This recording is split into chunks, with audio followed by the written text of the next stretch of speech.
Hey alligators, what's up? It's Allie Hardesty, and today's video is going to be a conspiracy theory. I don't do these as often as I would like to, so I'm really going to try to film some more for you guys, but the main reason for that is probably because I don't like doing the mainstream ones. I could easily do one about Area 51 and 9/11, but I feel like so many other YouTubers have already talked about those, so if you type them in YouTube, like 10 other people will come up talking about it, and I don't want to just like rip off their video because it's going to be basically the same information. Not that I would intentionally do that, but that would just be the outcome. It would be like the same sort of thing. So I try my best to research and do conspiracies that I find really fun and I believe in, but also not many other people have touched on, and I haven't seen anybody really talk about this one. I feel like new information came out not too long ago on this whole topic. I don't know if it's taboo because it is Adolf Hitler to talk about this, but I'm going to anyways because I am like fully convinced. Conspiracy theorists believe that Adolf Hitler escaped World War II and lived out in Argentina secretly. He did not commit suicide in 1945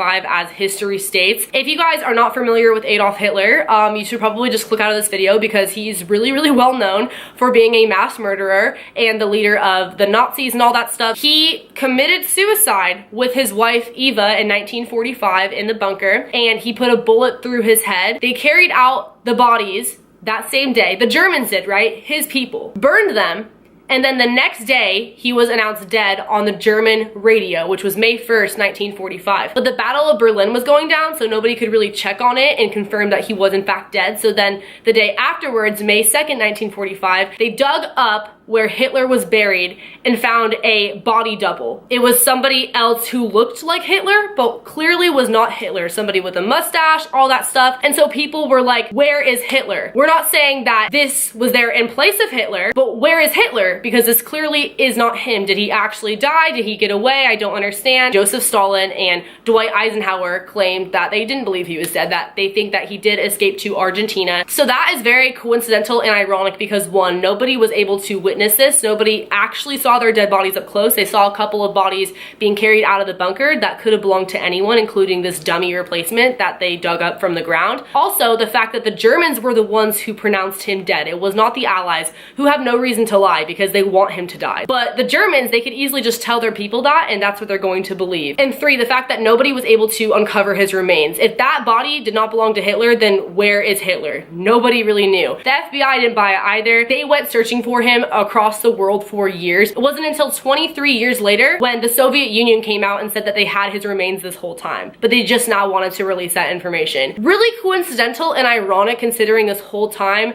it's been said that nobody knew where his body was, nobody could prove or had hard evidence to show that he did in fact commit suicide. But all of a sudden, 23 years later, after people have been suspecting that he did get away, they want to come out with this new evidence, right? So what they had were a jawbone that supposedly, allegedly belonged to Adolf Hitler, and a skull, a fragment of a skull that had a bullet hole through it, just as described in his suicide where he shot a bullet through his head. So people were like, okay, this makes sense now, he really did commit suicide. Everyone no longer thought it was a conspiracy theory that he escaped. It wasn't until 2009 when an American did a DNA test on the skull, only to find that it belonged to a 40-year-old woman. So it was a fraud. It was a dummy. It did not belong to Hitler. That's just what they put out there so the media would shut up and people would think that he was dead and stop looking for him. So this raised a lot of questions. Everyone who at one point thought that he escaped and then thought that he died now thought that he escaped again because this just made it even more obvious that they were trying to cover this up. So this brings us back to the investigative report in 1945 when Adolf Hitler died with his wife Eva. The guy who wrote it was a professor in the study of medieval history, which makes no sense. He is in no way qualified to be writing this in the first place. But when somebody dies and there isn't actual proof like a body, you have to rely on witnesses. And so in the report, there were people who came out and said that they saw this, they saw the body, this and that, but that doesn't make any sense because nobody actually saw this happen. They could have heard a gunshot, which totally obviously happened because somebody died, but I believe that it was the impersonator of Hitler and his wife Eva. It was two other people that were not actually them that were shot and murdered in that bunker that day. But nobody actually saw this physically happen with their own two eyes, and when the bodies were carried out, nobody was at close enough distance to really be able to tell if it was Hitler and his wife or two other completely different people. And also the people who were interrogated by the Soviet investigators, mind you, not even the guy who wrote this report, later came out and retracted their statements as witnesses. So I think that they just lied lied and just said things because it doesn't make any sense. Nobody actually saw this happen. So his report of his death is completely invalid. It's misinformation. It's just not true. But they were able to cover this up somehow because, again, it's the Germans telling everybody this. So they're naturally going to believe their people, you know? Hitler's secretary, his name is Martin Bormann, knew everything about Hitler. He had his best interest. He was very, very close to Hitler, probably the closest person at the time. He had come up with this mastermind plan. Allegedly, World War II was just getting really, really bad, and he knew that he was going to have to eventually go into hiding. And the best case would be for everyone to think that he died so nobody would go out looking for him and trying to harm him. Like I mentioned already, conspiracy theorists believe that 2 dummy bodies were in fact murdered, while the real Adolf Hitler and his wife Eva were able to escape through the rat lines, which were underground tunnels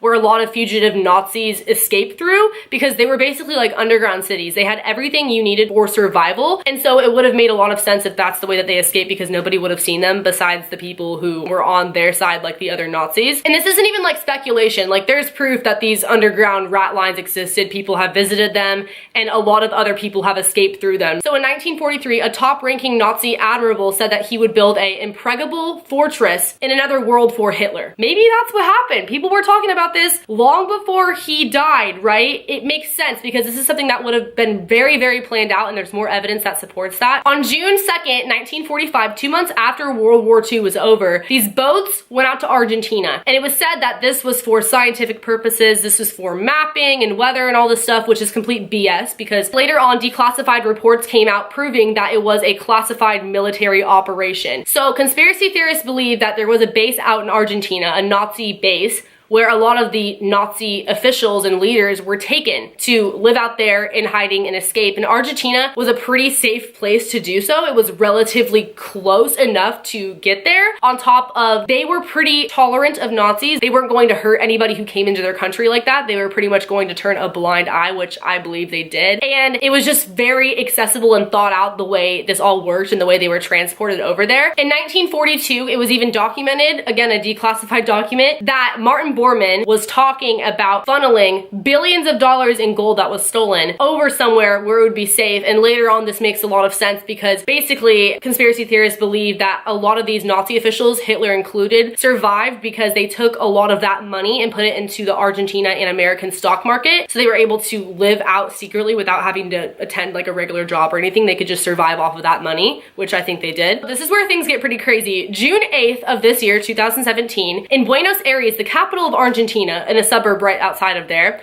they found a secret room hidden behind a bookcase where there was a wall and then there was a door. And behind the door, there was the largest collection of Nazi artifacts ever to be found in history. Why would those just randomly be there? Probably because Hitler was living there or other Nazi officials, and they smuggled them over to Argentina. And they must have been doing this for a while, like I said, planning things, because there's no way they could have just smuggled those in a couple of suitcases through the rat lines and on the boats and things like that. There was even a photograph of Adolf Hitler himself, which is why a lot of people, conspiracy theorists, believe that he was the one actually residing there for years and years and years. I do believe at this point he would have passed away from old age, but I don't think that he committed suicide years and years ago like we've been told and we've been taught in history textbooks, because being the dictator that he was, I just don't think he would have given up that easily and taken his own life like a Romeo and Juliet thing. It makes a lot more sense that he would have thought this out and escaped when he had all these supporters and people backing him up. Nobody saw him actually die, and they can't find his remains to this day. And I've talked about conspiracy theories like this in the past on my channel, like the one about Elvis, where I believe that he